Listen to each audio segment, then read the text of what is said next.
ابی سعید الخدری رضی اللہ تعالی عنہ ان رسول اللہ صلی اللہ علیہ وسلم قال المؤمنون فی الدنیا علی ثلاثة اجزاء۔ حضرت ابو سعید خدری رضی اللہ تعالی عنہ سے روایت ہے، فرماتے ہیں پیغمبر صلی اللہ علیہ وسلم نے ارشاد فرمایا کہ مسلمان دنیا میں جو بستے ہیں تین قسم کے مسلمان ہیں۔ الذین آمنوا باللہ ورسولہ ثم لم يرتابوا وجاہدوا باموالہم وانفسہم فی سبیل اللہ۔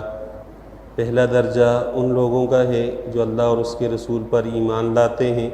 پھر اس کے بعد کسی شک شبے میں مبتلا نہیں ہوتے۔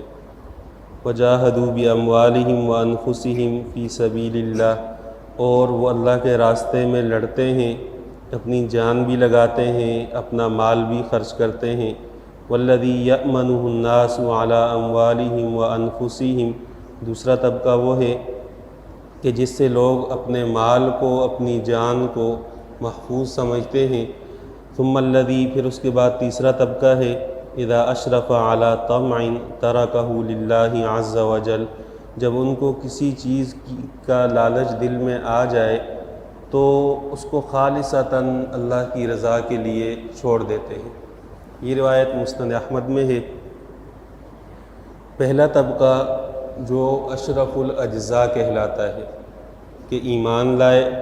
اور ایمان کے بعد شکوک و شبہات کا شکار نہ ہو۔ جب اللہ تعالیٰ پر، پیغمبر صلی اللہ علیہ وسلم پر ایمان لے آئے ہیں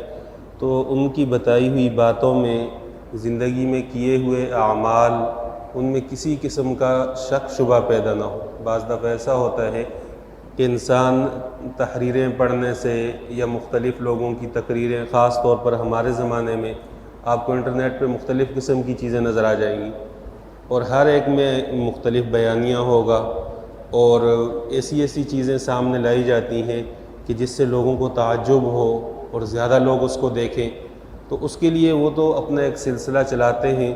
لیکن عام مسلمان کا نقصان یہ ہوتا ہے کہ غیر مستند لوگوں کی باتیں سن کر اس کی ہوئی عبادتیں، ان میں شکوک و شبہات پیدا ہو جاتے ہیں، اور جب بندہ شک کا شکار ہو جائے تو کبھی بھی عبادت کے معاملے میں مخلص نہیں رہے گا۔ اخلاص کے لیے شرط اول یہ ہے کہ بندے کو کامل یقین ہو کہ جو عبادت میں کر رہا ہوں اللہ تعالیٰ نے اس کو شرف قبولیت بخشنا ہے، اور اس کی وجہ سے اللہ تعالیٰ میرے ساتھ معاملہ نرمی والا رکھیں گے، تو کسی قسم کے شکوک و شبہات میں نہ پڑے۔ کتاب و سنت کے واضح احکامات ہیں۔ دوسری چیز ہے، عبادات کے ساتھ ساتھ انسان پر مالی طور پر اللہ تعالیٰ نے کچھ ذمہ داریاں عائد کی ہیں، ان میں جہاد فی سبیل اللہ بھی ہے، اپنی جان کو بھی اس میں لگائے، اپنے مال کو بھی اس میں خرچ کرے۔ اور دنیا کی زندگی میں جو شخص ان معاملات میں بخل سے بچ جائے تو آخرت میں اس کے لیے آسانی ہو جاتی ہے۔ دنیا میں انسان کماتا تو ہے، لیکن شیطان اس کو راستے مختلف قسم کے دکھاتا ہے کہ اگر آپ یوں کریں گے اس کا اتنا نقصان ہوگا۔ الشیطان یعدکم الفقر ویأمرکم بالفحشاء، قرآن نے دو چیزوں پر خاص طور پر نشان رکھ کر نشاندہی کی ہے کہ دیکھو شیطان دو کام کرے گا کہ مال خرچ کرو گے، غریب ہو جاؤ گے، اور تمہیں بے حیائی کی طرف لے کر جائے گا۔ ان دو چیزوں سے اپنے آپ کو بچا کر رکھنا کہ اگر خرچ کروں گا کم ہو جائے گا، اگر خرچ کروں گا تو کل کیا ہوگا، اگر خرچ کروں گا تو یہ تو مہنگائی بڑھ گئی ہے۔ تو جب اللہ تعالیٰ نے وسعت دی ہے اپنی آخرت کا سوچتے ہوئے خرچ کرے۔ اگر آج مر گیا تو کل اس کے لیے کوئی خیرات کا سلسلہ ہو یہ یقینی نہیں ہے، خود کر جائے گا تو نفع ہے۔ فرمائے سب سے افضل طبقہ ہے۔ دوسرا طبقہ وہ ہے والذی یأمنہ الناس علی اموالہم وانفسہم، کہ جس سے عام مسلمان وہ بالکل مطمئن ہو کہ اس شخص کی ذات سے میری ذات کو کوئی نقصان نہیں پہنچے گا، اور اس کی ذات سے میرے مال کو کوئی نقصان نہیں پہنچے گا۔ یعنی حسد سے وہ شخص خالی ہو، بغض سے وہ خالی ہو،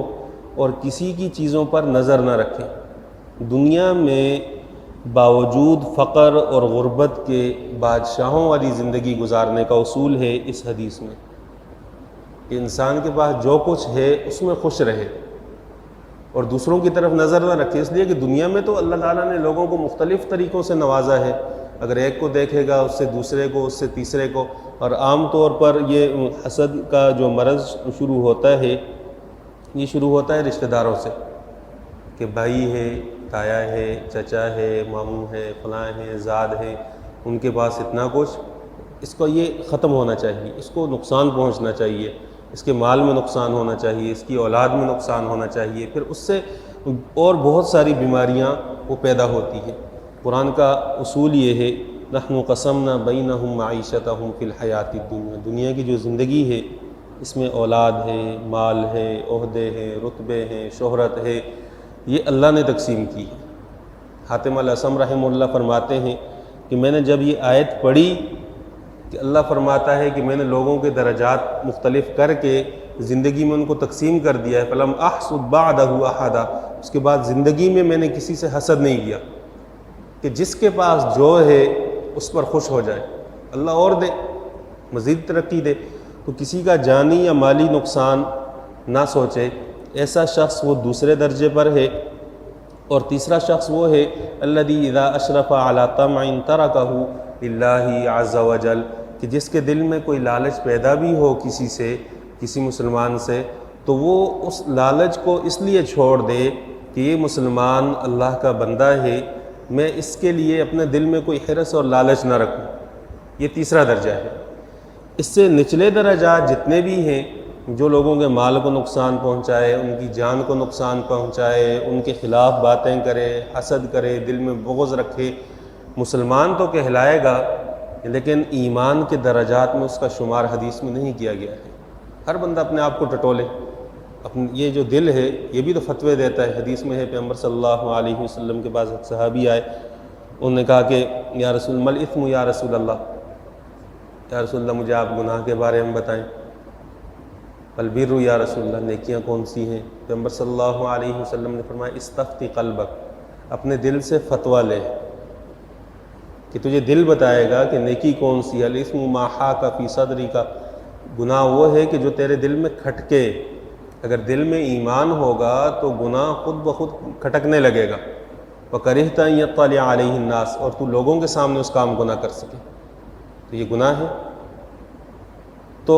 یہ دل کا جو مفتی ہے اس سے بھی کبھی کبھی فتویٰ لے انسان بعض معاملات میں، کہ حضرت تھانوی رحمہ اللہ نے ایک عجیب بات لکھی ہے کہ میرے پاس جب کوئی مشورہ لینے کے لیے آتا ہے تو میں تھوڑی دیر کے لیے اپنے آپ کو اس شخص کی جگہ رکھتا ہوں کہ اگر اس کی جگہ میں ہوتا تو یہ کام کرتا یا چھوڑ دیتا، اور اگر کرتا تو کس طرح کرتا۔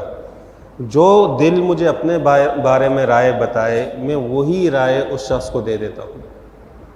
آپ یہ کام کر لیں، اس کو چھوڑ دیں، یا اس کو یوں کر کے کریں۔ تو یہ ایمان کے درجات ہیں، ان میں کوئی شخص اگر آتا ہے تو وہ شرف والے درجات میں ہے، اگر اس سے نچلا طبقہ ہے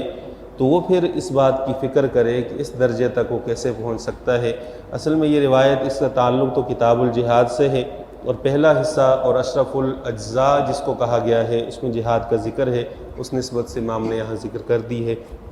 اللہ تعالیٰ سے دعا ہے دین اسلام پر عمل کرنے کی توفیق عطا فرمائے۔